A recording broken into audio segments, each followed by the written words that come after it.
we're so good. Hey, listen, here's the thing about Father's Day, right?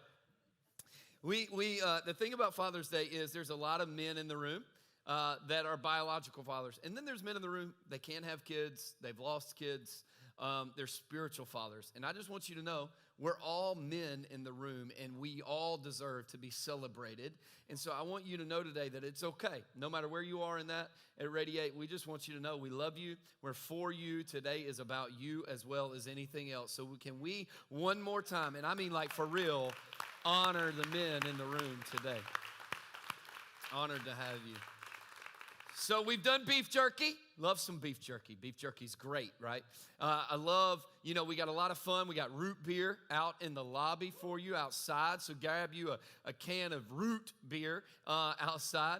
We have 0 sugar if you need that. So it's diet friendly, right? All those things. We're good for you. Every man I know is super competitive though, right? Anybody is that right? I'm not by myself. I'm competitive. So I want to have a little competition on stage real quick, right? We couldn't do it because, we do have insurance policies here at the church. But I want to have a competition. And I called a friend of mine that does not, he will not, and he has not in the last service either let me win.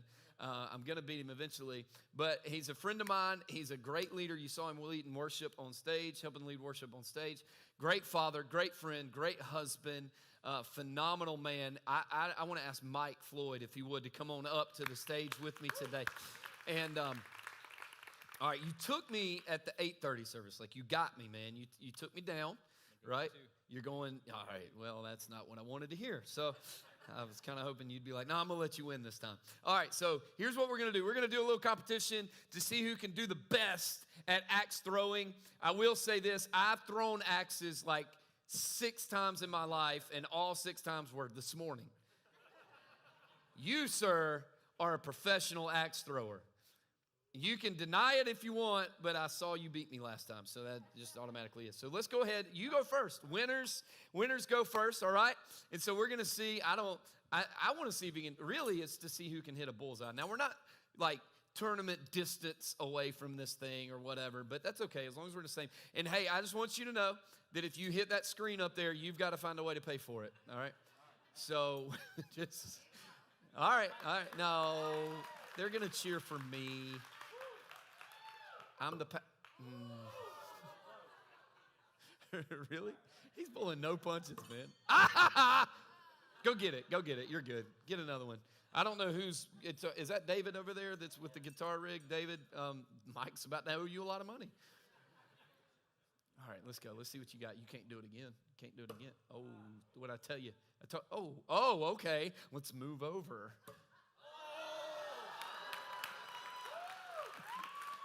I'll get him for you. Oh, thank you, Mike. That's so nice. So kind of you. You want to stand in front of the board? I don't. No? Oh, okay. I heard if you win the grill, right? Yeah, I win the grill if I win. That's what Pastor Travis was saying. That's why he told me not to register, because I automatically win if I do this. All right, let's see. Y'all, for real, I just learned how to do this morning. Hey! It didn't take me 3. I got it in 1. Beat that. No, it's not halfway. It's on the bullseye. All right? I don't know why you're against me, but listen, okay? This is Father's Day. I'm a man. I'm good. All right? I get the benefit of the doubt. Good grief. All right, here we go. You were told what? To give it to. Oh, I bet you were, yeah. Okay, a little high. Hey! You went down. Yeah, you were defeated. Let's see if you can hit the bullseye again, though. I'm not gonna lie, y'all. I just kind of have fun with this. Has anybody in the room here? See if you can hit it again. Have you guys? Has anybody in here ever done this? Like for real, y'all? This is addicting as all get out. It's something about sticking a sharp.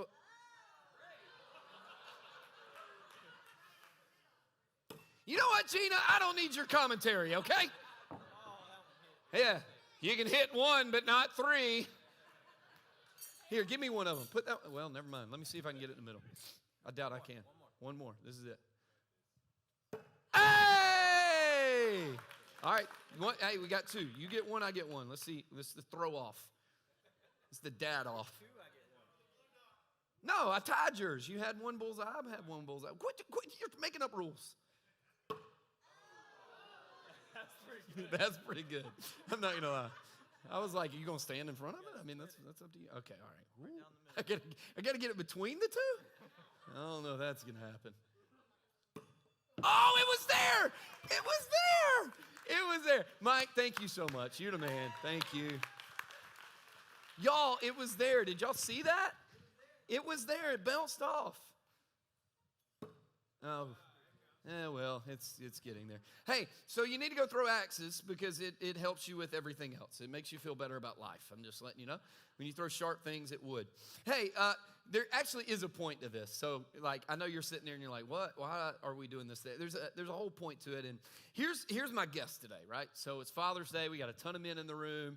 Like, you're meeting other people. You're hanging out. You're having a good time. You're going to get some gifts. And all these great things are going to take place. But here's my guess about people in the room at every service today.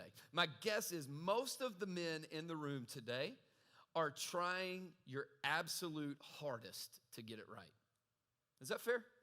Like you're doing everything, you're trying as hard as you can. You may feel like some days that you're not doing very well at it. Some days you go to bed or wake up and you're like, man, I really am not doing well. Or some days, the reality is we wake up and we feel like we're crushing it. And so some men are in here today and you are doing amazing. Like you woke up this morning and you were like, pat on the back first thing today. Well done. Because you got it. You're loving your wife well. You're leading your kids well. You're loving God well. You're doing everything well right now in this season. And for you, I say great. Congratulations. Like celebrate that. But there's also people in the room today that are going, I'm not doing it so well. I'm struggling here. I'm struggling there. I'm not loving my wife like I should. I'm not leading my kids like I should. I'm probably not really spending time with the Father like I should. Like the reality is we all are in different places, but we're all probably trying to do our absolute best at this entire thing. And for you today, I want to tell all the men, and here's the truth. Today's message, anybody can grab anything from it, but I want to talk to men today because we may feel like we're trying our hardest and we're missing the mark. But the truth is God never asked us to hit the bullseye every time. He just asked us to throw the axes. He just asked us to wake up and just give it a shot today. Just do everything we can with him to get it as right as we can with grace and with mercy and to try all this out. And my goal today is I want to give you some bullseyes that I'm shooting for in my life through the Bible that I found, that me and a group of men. Today's message came from a life group that I'm doing with men right now in this semester. And through conversation and discussion, we're looking at some bullseyes that we're trying to hit to go, what can I do to be a better, more biblical man in this world? And there's one thing that I need you to hear me whenever I say this, and men, probably more so than anybody, struggle with this, and it's this thought: it's being a man, hear me, is not about what you do. It's just who you are. You become a man. You are born a male. You're born male or female. So if you're a man, you've been born a male, but you become a man. You become a man. Becoming a man is intentional. Becoming a man is strategic. Becoming a man is not about how much red meat you can eat.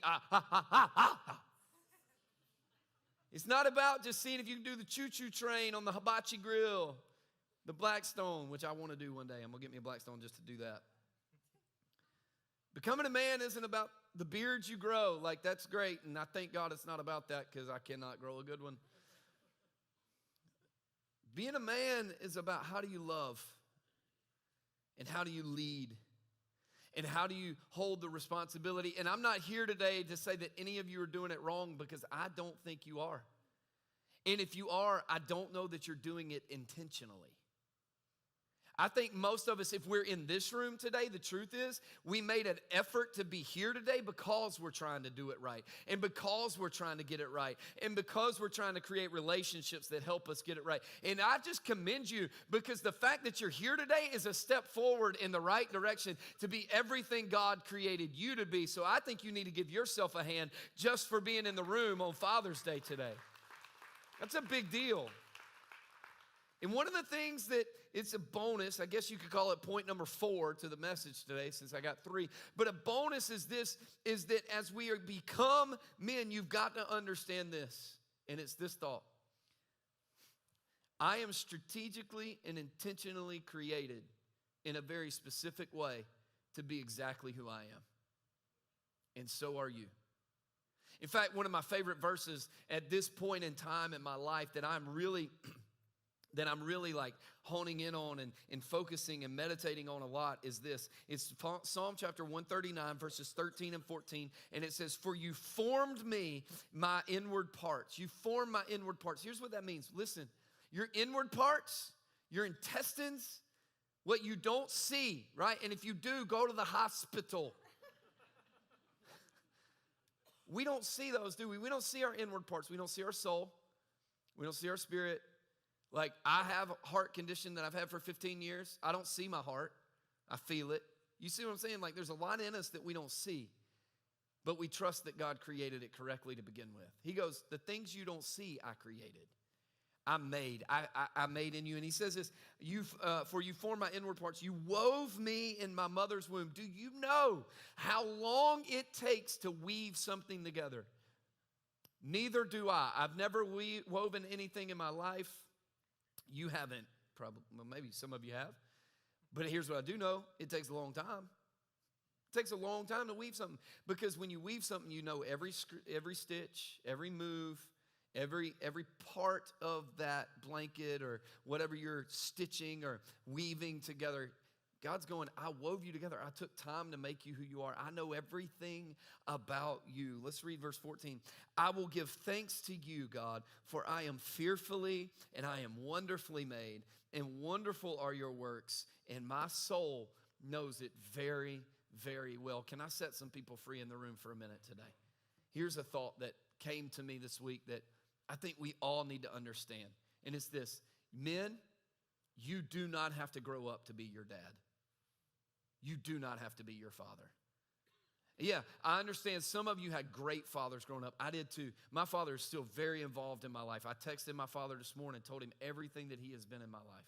In fact, we had all-star baseball all weekend long, and he was sitting in a chair beside me at the games. He was there. He was supporting. He's still involved in my life. My dad has taught me what it means to be a man. My dad has taught me what it means to persevere and to push through. And not everybody has that story, although my dad is an amazing man, and if you've been blessed enough to meet him, then your life is better because of it. But the truth of the matter is, I still don't have to be him. I get to be me. I get to be who I am. And maybe you were raised in a relationship where your father was toxic, and maybe you don't have that relationship anymore and you're not there, and it's a very detrimental situation and it's hard in your life. I need you to understand you still don't have to be him.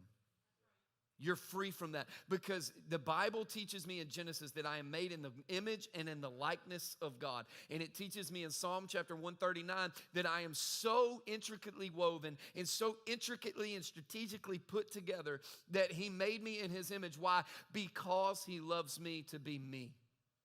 You don't have to be anybody else. As great or as bad as they were, you don't have to be another person. Your quirks are okay. They're okay. You don't have to like what everybody else likes. You don't have to be about what everybody else is about. You don't have to do things everybody else's way. You got to find your way in this world and be you. You got to find it in the Bible and live that. And can I just tell you that, like, as long as you're loving God and as long as you're doing it God's way, figure out the rest. You're okay. Are you with me? It's all about doing it God's way. Your quirks are okay. Your personality is okay. Your sense of humor is okay. Sometimes that needs to be reined in so that we're just not jerks. But it's okay for all of that.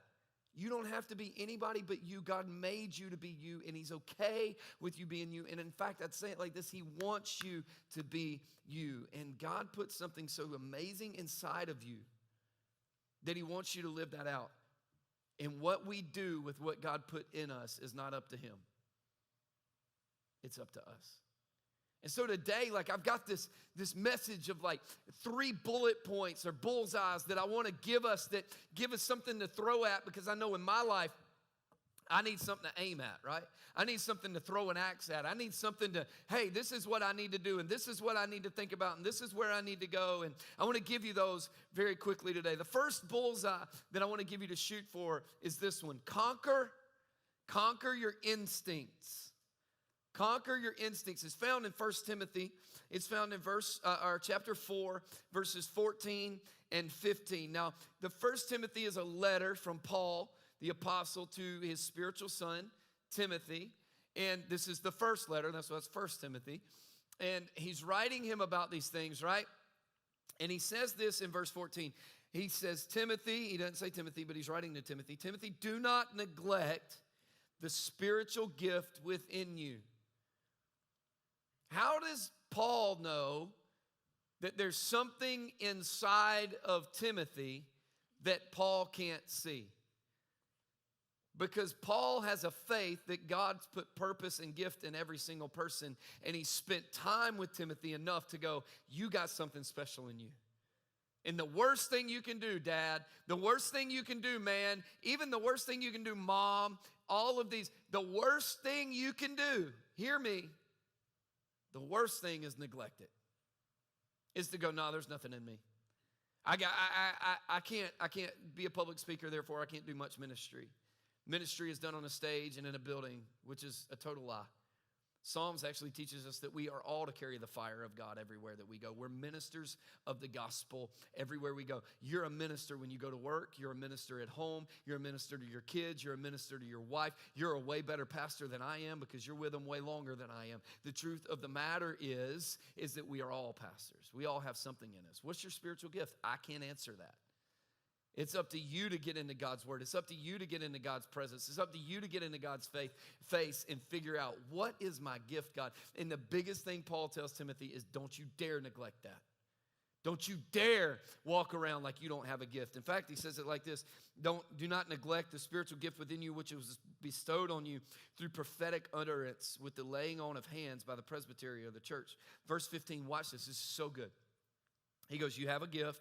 Don't neglect it. And here's how you don't neglect it. You take pains with these things. In fact, I would encourage you to underline or highlight those two words. Take pains. Take pains with these things. Be absorbed or encompassed or enveloped in them so that your progress will be evident by all. Why is take pains such an important thing? Because men, have you ever felt the pain of the weight that you carry?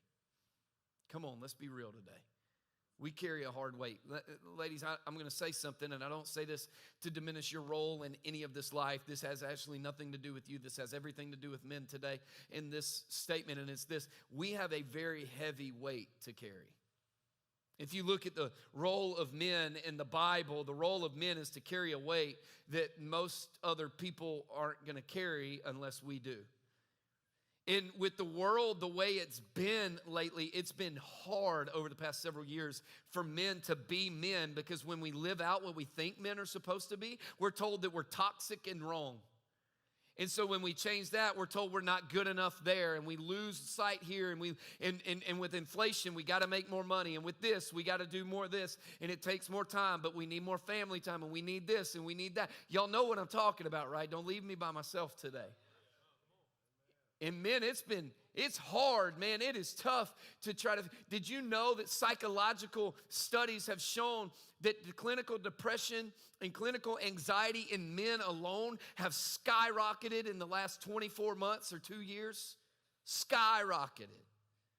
Because there's such an immense weight and pressure on us. But here's the beauty of it all. I just need you to hear me. God asked you to carry the weight, but he never asked you to carry it by yourself. In fact, he said this: I will never leave and I will never forsake. I had a friend of mine recently tell me this. He said, Sabbath is the ability for you to take the weight off and hand it to God for 24 hours. And that's what he's asking for. Stop carrying the weight. Let me do it. We don't have to carry the weight alone. We don't have to do it by ourselves, but our instincts will kick in. And what instincts are is it's that moment to where we have this psychological thing that kicks in called fight, or we all have it, right? Fight or flight. We all have this thing to where when pressure hits and difficulty hits, we'll do one or two things, is what they say. You'll either fight your guts out or you will run as fast as you can. And instinct tells us which one we're supposed to do. And sometimes I think we fight for things that God really doesn't even care about sometimes. Come on. We'll fight about things that I'm just going to make a bold statement. I really don't think God cares. But then we'll fight or run from things that God really does care about. Well, God cares about every aspect of our life. I couldn't agree more. So quit fighting over dumb things on Facebook. And quit running from things that need a stance on. Come on, are you with me today? Instinct, I love what this one author, I can't remember his name, and I apologize for that, but he has this one phrase that I love about instinct. He said, instinct is a way of perceiving who you are, the world you are in, and how you are supposed to act in the middle of it. If instinct is a way of perceiving who I am, can I be transparent as your pastor today and tell you that is really discouraging for me sometimes? Because we have good instincts and we have bad instincts, and sometimes I always go to the bad instinct. Sometimes, if I'm going to be honest, instead of trusting God to bring something about, I'm a man. I can fix this. So I think working harder is the way to go instead of trusting more. Come on, somebody. Y'all mighty quiet in this room today. Instinct, man. It's the matter of when I hear something I don't like, it's fight time. Come on, let's go. Let's throw hands. We're going to do it. I'm going to clothesline you. Nikita Koloff, Russian sickle. Let's go, baby. Anybody remember Nikita Koloff? Anybody? All right, got like 10 of you. The rest of you are like, I don't know who that is. Professional wrestling. Ha, ha, ha. Instinct tells us how we're supposed to act, but instinct is trained. Instinct is trained based on what we've told our brain to happen, and instinct happens without thought. Instinct is a thought that tells you, an emotion that tells your thoughts what to do in that moment, and you act on them.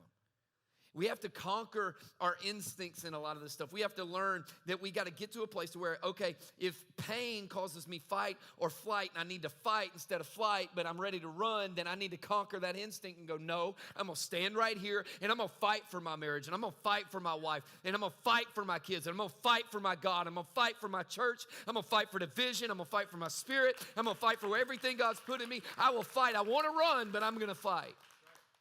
And that's not just men, that's everybody, right? We got to conquer instincts, and we have to ask ourselves this question. Are my instincts taking me to a place of comfort? Why does that question matter? Nothing significant takes place inside of comfort.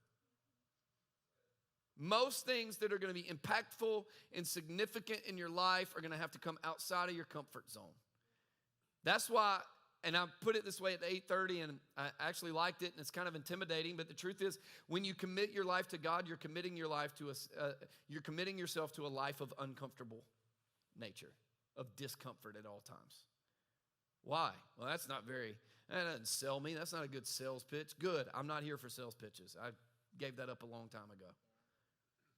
But we have a phrase that we believe the Bible backs up, and it's this: God loves you right where you are, but way too much to leave you there. And if God loves me too much to leave me where I am, it's going to make me very uncomfortable to get me somewhere else. And I got to be okay being uncomfortable in order to get better. Because I can get better or I can get bitter, but I'll never get both. And I got to choose.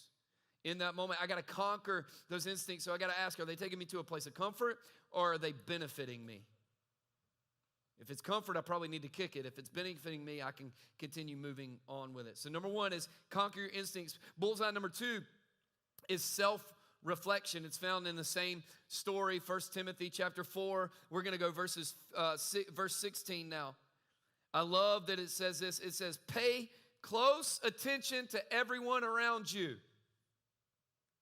It's not what it says at all, right? Because y'all see it on the screen. It doesn't say pay close attention to everybody else's social media. It doesn't say pay close attention to everybody else's climbing the corporate ladder, everybody else's truck, and everybody. No, it says pay close attention to who? Yourself. And to who's teaching? Your teaching. Isn't it interesting that Paul is telling him, hey, you got a gift in you. Don't neglect it, build it. Take pain in it because there's pain in your purpose. And be okay with it. Conquer your instincts. Get through this thing. Make yourself better. Walk with God. Do what you need to do. And isn't it interesting that one of the things he tells him to do in order not to neglect his gift is to go into self-reflection and look at himself in the mirror? In other words, I want to go back to a message we preached about judgment. That's what he said. We need to trade in our magnifying glass for a mirror and go, God, what about me? He says, because watch this. He says, and persevere in these things. For as you do this, as you do what? As I persevere in what God is teaching me in this moment through self-reflection, as I push forward through the difficulty, you will ensure, not give the possibility of, but ensure both salvation, both for yourself and those who hear you. See, boys think that their reactions only affect themselves. Come on. Men realize my reactions affect everybody around me. The way I react to my wife is not always great, but it doesn't just affect me and my wife, it affects my 3 kids too. And because my wife and I are called to be leaders, it can and will oftentimes also impact the people that we have relationship with. Are you with me? Men realize it ain't all about me. It doesn't only affect me. Men realize that there's more at stake than just a bad reaction. No, there's way more there. There's broken spirit. There's shattered dreams. There's examples that kids don't need.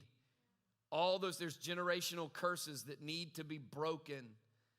Like that, this is the heavy weight that we get to carry. And I love that he goes, you need self-reflection. It's a hard thing to do, y'all. And maybe you've done this way more often than I have, or way more recently than I have. But one of the things that I try to do more now, and maybe you do it a lot, is I sit down and go, okay, Brandon, what about you is okay right now? And I put it like this. I need to find 2 things in my life in self-reflection. I need to find a bright spot. What are my bright spots? What am I doing well right now? What am I exceeding at? What am I succeeding at? What am I doing okay at? Like, what are the things that I set out to do? Like right now, I'm conquering my rhythms and routines in my life. And what I'm doing good at is really following. Whenever I set a rhythm and a routine, I'll follow that rhythm and routine. I'm not always good at that. I'm in a season where I'm doing okay with that right now. And I'm okay with not everybody liking that. I'm okay with that. I'm good with that. So we got to find the bright spots. But here's the problem. Bright spots are where you're doing well, the success you have. Maybe it's in your business. Maybe you're climbing the corporate ladder. Maybe you're making more money than you've ever made. Maybe you're accomplishing professional dreams and goals and all that. And that stuff is amazing. That stuff is bright spots. That stuff needs to be celebrated. But watch this. With every bright spot comes the opportunity for more blind spots. And blind spots are the areas to where something creeps up on you, and before you know it, it's already hit you, and it's taken you down, and you're going to fall before you realize it. Blind spots can sometimes be spotted by you if you're really good at self-reflection, but blind spots require you to sit down with someone that's going to be honest with you, somebody that knows you, and somebody that loves you, and look at them and go, what am I not doing well right now? What do I need to do better? How do I do that? And that is where conquering your instincts come in too, right? Because if you're anything like me, I can get fired up sometimes. So if I hear something I don't like, it's fight, not flight. Right? Come on now. It's like, nah, you don't understand. Y'all probably have had this conversation. And it's not just males either, it's females too. You probably had this conversation where somebody has given you a blind spot in your life and your natural reaction is, well, let me tell you all that I've done today. I went to work all day. I got up at 5 a.m. and I went to work and I worked hard. And then I didn't even have time to eat lunch because I was working so hard. And then I got home and I had to take care of the kids and I had to cook dinner and I had to wash clothes and fold clothes. And then I had to make bed because you didn't make the bed. And then I had to do this and then I had to do that. Come on now. Men, we come home, we're like, I've been working my tail off today. I just want to sit down and watch Sports Center. I had to walk out to the garden. I had to take care of them because you won't discipline them. So I got to be the bad guy all the time. And come on. This is real life today. Y'all are leaving me hanging so bad. But the truth is, is that instead of that reaction, maybe we need to conquer our instincts and go, all right, God, where am I not being very patient?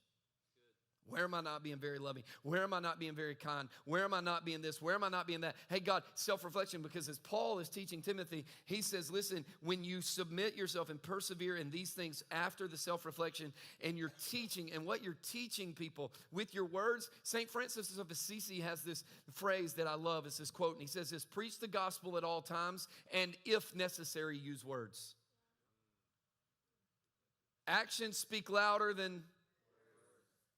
What are we teaching without saying anything? He says, pay attention to yourself. How are you living? How are you teaching? What are you saying? Because if you persevere in these things and you do it right and you hit the bullseye and you're shooting for this bullseye with God and you hit this thing and you do well, here's what happens. It not only ensures salvation in your life, it ensures salvation for those that you have a relationship with too. And then the third bullseye is this, discipline yourself. Discipline yourself. Jocko Willink, a very decorated Navy SEAL, says it like this, discipline is freedom. Discipline is freedom. I actually love what he says there. He's not the Apostle Paul, but the Apostle Paul says something very similar in 1 Corinthians chapter 9, verses 26 and 27. He says, therefore, I run in such a way as not without aim, and I box in such a way as not beating the air. In other words, I'm not running with no destination in sight. I'm not running in circles. I don't think Paul would have liked treadmills very well.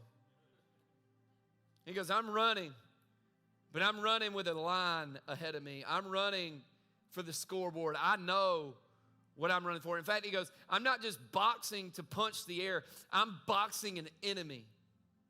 I have a purpose in my fight. And if there's no purpose in my fight, you will not see me fight. Paul is giving these great thoughts to the church in Corinth. And then he says in verse 27, but I discipline my body and I make it my slave so that, here's why I do that, so that after I have preached to others, I myself will not be disqualified. Discipline. Discipline is the ability to say no to what I want now, so I can say yes to what I want most. Discipline is the ability to tell my body what it will do instead of my body or my emotions telling me what I should do. Discipline, see, feelings come in all the time. Feelings are great indicators. They can tell us something good is happening or something bad's happening. But feelings are terrible dictators because feelings cause us to rely and make decisions that are often mistakes. I feel like that woman over there is staring at me. I should probably go do something about that. And then you end up divorced. And you've cheated on your wife. I feel like I'm being neglected, so I deserve this. And now you're taking money from your business and you're going to be in jail. Extreme examples, sure, happen every day. See, the truth is we have to learn to conquer our instincts and have self-reflection so that we can get to this point to where we're disciplining ourselves. And we only get to those first two whenever we learn discipline. I believe in Proverbs where it says in verse 29, in verse 18, chapter 29 and verse 18, where it says, where there is no vision, the people are unrestrained. Here's what essentially the writer of that proverb is saying. If you have no vision for your life, you will do everything instead of doing something. And if you do everything, you'll never be great at anything. Have vision for your life. Men, I want you to just take this, like, what is my vision for my kids? And not just what is your vision, what is God's vision for your family? What is God's vision for your life? What is God's vision for your wife? What is God's vision for your professional career? What is God's vision for you? And hold your vision so loosely that God can take anything and replace it, no matter when or what it is. Because He's the ultimate Father anyway. And so like, I know we carry this weight, and I know it's tough, and I know it's hard, and I know things are difficult, but what I want you to walk out of here today, I want you to be encouraged that you may not be doing it perfect, but if you're trying, if you're picking up the axes and you're trying to hit the target, it doesn't matter. Watch this. I can still win and never hit the bullseye, but I did. I can still win. And sometimes I hit the bullseye. But you know what else happens? Sometimes I miss. Sometimes it hits, and it's like, oh, it's going to be good, and then it falls off. You ever felt like that? Oh, I'm taking this throw. Woo! Boom. Falls back on the ground. Can I tell you something? That's why Scripture says his mercies are new every single morning. Because the truth is God's not asking us to hit the bullseye. I'm going to break this thing eventually. He's not asking us to hit the bullseye every time. He's just saying, hey, will you just pick up the axe? On Monday, will you throw it? And hey, on Tuesday, will you throw it? And hey, on Wednesday, will you throw it? And hey, how about this? How about this? On Thursday, will you throw it? Sometimes that happens. On Friday, will you throw it? On Saturday, will you throw it? On Sunday, will you throw the axe? See, God's not asking for perfection, guys. It's a lot of weight to carry. He's just asking for a relationship. Let him carry it with you. It's okay. We're going to get through this. We're going to make a difference. And I believe most of the problems in the world today are from a lack of male leadership. And I think if we would step up and we would begin to lead and we begin to follow God and we begin to hit that target and we begin to trust him with everything we have, I just have this weird feeling that the world would change. I have this weird feeling that the next generation would be impacted.